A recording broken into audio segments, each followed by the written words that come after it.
வணக்கம் தங்க குழந்தைகளே, நான் உங்கள் கார்த்திகா கவின்குமார் அத்தை. நாம இன்னைக்கு கேட்க போற கதை எழுத்தாளர் உமையவன் அவர்கள் எழுதிய தங்க அருவி ரகசியம் என்ற சிறார் சிறுகதை நூலிலிருந்து யானை மனிதன் அப்படின்ற கதையை தான் நாம இன்னைக்கு கேட்க போறோம். என்னது, யானை மனுஷனானுச்சா இல்ல யானை மாதிரி மனுஷனா? என்ன நடந்திருக்கோம்? வாங்க கதைக்குள்ள போய் என்ன நடக்குதுன்னு தெரிஞ்சுக்கலாம். அம்முவுக்கு அன்னைக்கு ரொம்ப பசி, அவ்வளோ பசி.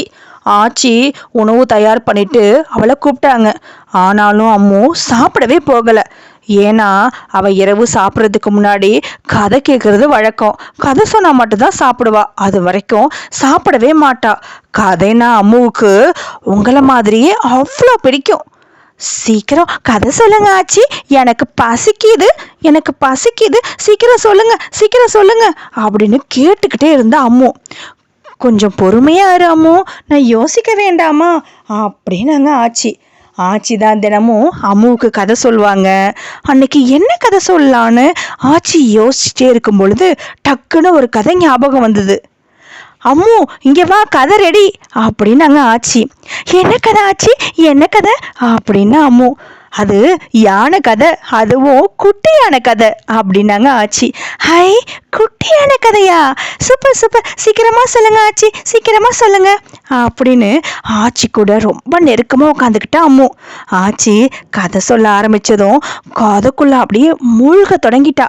காட்டுக்குள்ள நிஷான்னு ஒரு குட்டி யானை இருந்துச்சு. அந்த குட்டி யானைக்கு ரொம்ப நாளா ஒரு ஆசை. அது வளர வளர அதோடைய ஆசையும் வளர்ந்துக்கிட்டே போணுச்சு.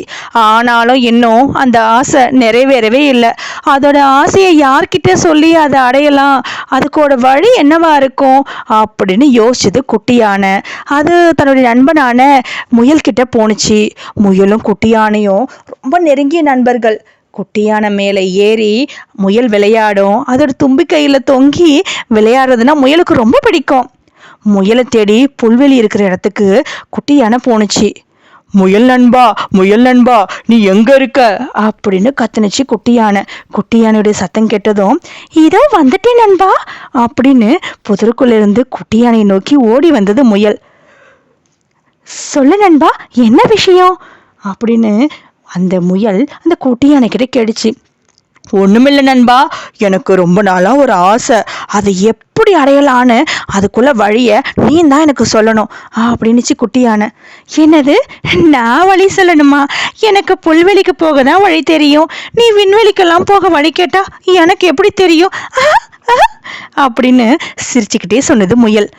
இந்த விளையாட்டு தானே வேணாங்கிறது. உன்கிட்ட நான் விண்வெளிக்கெல்லாம் வழி கேட்கவே மாட்டேன். எனக்கு மனுஷங்க மாதிரி அவங்க சாப்பிட்ற வகையான உணவுகளை நான் சாப்பிட்டு பார்க்கணும், இதுதான் என்னுடைய ஆசை அப்படின்னுச்சு குட்டியான. என்னது, மனுஷன் ஆகணுமா? அதுக்கு நான் விண்வெளிக்கே வழி சொல்லுவேன். நான் என்னவோ நீ கரும்பு காட்டுக்கு தான் வழி கேட்குறேன்னு பார்த்தா நீ என்னவோ மனுஷன் ஆகணுங்கிற. எனக்கு அதுக்கெல்லாம் வழி தெரியாது, வேணும்னா வனதேவதை கிட்ட நீ கேட்டுப்பாரு அப்படின்னுச்சு முயல். குட்டி யானையும் முயல் சொன்ன மாதிரி வனதேவதை கிட்ட அழைச்சிட்டு போணுச்சு. குட்டி யானையோட அழகான குரலை கேட்டு வனதேவதையும் அதுக்கு முன்னாடி வந்து நின்றுச்சு. சொல்லு நிசா குட்டி, உனக்கு என்ன வர வேணும் அப்படின்னு கேட்டுச்சு வனதேவதை. எனக்கு மனுஷன் ஆகணும், அதான் ஆசை, அதை நிறைவேற்றி வைப்பீங்களா அப்படின்னு கேட்டுச்சு குட்டி யானை. இப்படியெல்லாம் ஆசைப்படுவாங்களா அப்படின்னு நினைச்ச வனதேவதை, அவ்வளோதானே, ஒரே ஒரு தடவை மட்டும் நீ நினைச்சா மனுஷனாகவும் மறுபடியும் யானையாகவும் மாற வரத்தை உனக்கு நான் வழங்குறேன் அப்படின்னு சொல்லிட்டு மறைஞ்சது வனதேவதை. குட்டி யானைக்கு சந்தோஷம் தாங்க முடியல. ஹாய், நான் மனுஷனாக போகிறேன் அப்படின்னு துள்ளி குதிச்சுது.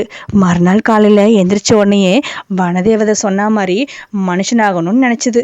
அடுத்த நொடியே மனுஷனாக மாறி நகரத்துக்கு போணுச்சு. தான் மனுஷனாக மாறினதும் குட்டி யானைக்கு ரொம்ப சந்தோஷம். நகரத்தில் உள்ள பெரிய பெரிய கட்டடங்களையும் சாலையில் வேகமாக போகிற வாகனங்களையும் பார்த்த குட்டி யானைக்கு ரொம்ப ஆச்சரியமாக இருந்தது. ஆனாலும் அதிகமான சத்தம், வெயில், நெரிசல் இதெல்லாம் கொஞ்சம் எரிச்சலாக தான் இருந்தது. ரொம்ப தூரம் நடந்துக்கிட்டு இருந்த நிஷாவுக்கு இப்போ பசி எடுக்க தொடங்குனுச்சு. சாப்பாடு தேடி நடந்துட்டு இருந்த நிஷாவுக்கு பெரிய ஆச்சரியம் காத்திருந்தது. ஆமாம், ஒரு உணவகத்துக்கு முன்னாடி நிறைய கரும்புகள் பச்சை பசேல்னு இருந்தது. கரும்பை பார்த்ததும் நிஷாவுக்கு காட்டோட ஞாபகம் வந்தது. உடனே சாலையை நோக்கி கடந்து கரும்பு வச்சிருந்த உணவகத்துக்கு போணுச்சு. அங்கே நிறைய பேர் அவங்களுடைய கைபேசியை வச்சு கரும்பு முன்னாடி நின்று செல்ஃபி எடுத்துட்டு இருந்தாங்க. கரும்பு கூட இவங்களுக்கு அதிசயமாயிடுச்சு போல, இதுதான் நகரம் போல அப்படின்னு சொல்லிக்கிட்டு ஒரு கரும்பு பிடுங்கி சாப்பிட போணுச்சு. பார்த்தா அது பிளாஸ்டிக் கரும்பு. அட பாவிகளா, உண்மையான கரும்பை கூட உங்களால் வளர்க்க முடியாதா அப்படின்ட்டு ஆசைப்பட்டதெல்லாம் உள்ளே போய் சாப்பிட்லான்னு உணவகத்துக்குள்ளே போய் ஒரு மேசையில் உட்காந்துக்கிச்சு நிஷா. அங்கேருந்து உணவு பட்டியலை பார்த்து தனக்கு பிடிச்ச பீஸா, பர்கர், நூடுல்ஸ் இது மாதிரி பல வகையான உணவுகளை சாப்பிட்டுட்டு கிளம்பும்போது ஒருத்தர் வந்து சாப்பிட்டதுக்கு பில் கொடுக்கும்போது தான் தெரிஞ்சுது, ஆஹா நம்மக்கிட்ட பணம் இல்லையே, நம்ம காட்டிலெலாம் சாப்பிட்டதுக்கு பணம் கொடுத்ததே இல்லையே அப்படின்னு நினச்சிது. நிஷா என்ன செய்யறதுன்னு தெரியல. யோசிச்சுக்கிட்டே தன்னோட சட்டப்பையில கையை விட்டு பார்த்த உடனே நிஷாவுக்கு ஒரு ஆச்சரியம். அதுல நிறைய பணம் இருந்தது. அதுல இருந்து சாப்பிட்டதுக்கு பணம் எடுத்து கொடுத்துட்டு கிளம்புனுச்சு. பரத்தோட பணத்தையும் வழங்கிய வனதேவதைக்கு தான் மனசுக்குள்ளேயே நன்றி சொல்லிக்கிட்டு நிஷா இப்படியே கொஞ்ச நாள் நகரத்துல இந்த துரித உணவுகளை உண்டு வாழ்ந்த நிஷா முன்னாடி மாதிரி ஆரோக்கியமா இல்லாததை உணர்ந்தது. இது மாதிரி உணவுப் பொருட்களை ஆசைக்காக உண்டு தன்னோட பலத்தை எல்லாம் இழந்துருச்சு. ரொம்ப கவலைப்பட்டது. ஐயோ நாம இப்படியெல்லாம் சாப்பிட்டு நம்ம உடம்ப வீணாக்கிக்கிட்டோமே, ஐயோ நம்மளால நடக்க கூட முடியலையே. கொஞ்ச நாள் அதுக்கு ரொம்ப சோர்வு அதிகமாயிடுச்சு. அதோட உடம்புல வலிமையெல்லாம் போயிடுச்சு. என்ன செய்யலான்னு நிஷா யோசிச்சுது. அப்பதான் வனதேவதை சொன்னது அதுக்கு நினைவுக்கு வந்தது. யானையாக வேண்டும் என்று நினைத்தவுடன் குட்டி யானையாக மாறலாம் அப்படின்னு நினச்சிது. சரி நம்ம யானையாகவே மாறிடலான்னு குட்டி யானையாக மாறி மறுபடியும் அதே காட்டுக்குள்ளே போயிடுச்சு.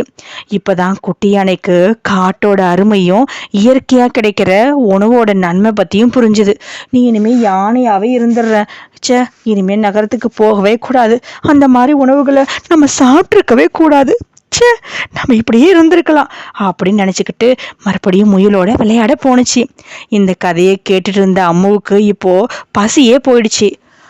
உனக்கு பிடிச்ச நூடுல்ஸ் தயார் பண்ணி வச்சிருக்க, சாப்பிடலாம் வாமோ அப்படின்னாங்க ஆச்சி. எனக்கு நூடுல்ஸ்லாம் வேணாம், ஏதாவது காய் இருக்கா அதை சமைச்சு கொடுங்க ஆச்சி அப்படின்னு அம்மு. காய் தானே, இப்போவே உனக்கு செஞ்சு தரவா அப்படின்னு சொல்லி வேகமாக சமையலறைக்கு போய் ஆச்சி அம்முவுக்கு சமைக்க ஆரம்பிச்சிட்டாங்க. என்ன குழந்தைகளே, உங்களுக்கு இந்த கதை பிடிச்சிருந்ததா? நன்றி.